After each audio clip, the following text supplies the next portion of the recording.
So by experimenting with this applet, I hope you have seen that when we multiply by a constant out front, the graph stretches vertically.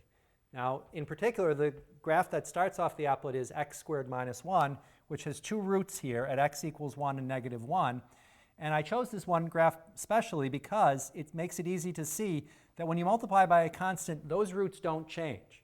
So that's how we know that it is not the case that this graph is being squeezed horizontally, because if it were, these roots would move. But in all the cases, those roots stay there at x equals 1 and negative 1.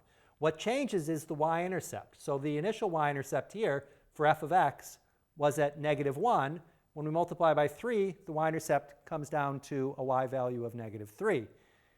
When we multiply by a negative, all of the y's that used to be negative now become positive, and the y's that used to be positive now become negative, meaning the graph got flipped or reflected about the x-axis.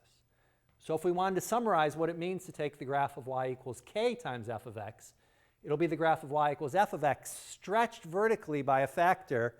And we need to put absolute value of k in there, because if I did f of negative 3x, it would flip around the x-axis and stretch by a factor of 3, not negative 3. We wouldn't want to say we stretch by a factor of negative 3. That's not really clear what that means. So whether k is positive 3 or negative 3, the graph gets stretched by a factor of 3. And then if k is negative, we also reflect the graph around the x-axis.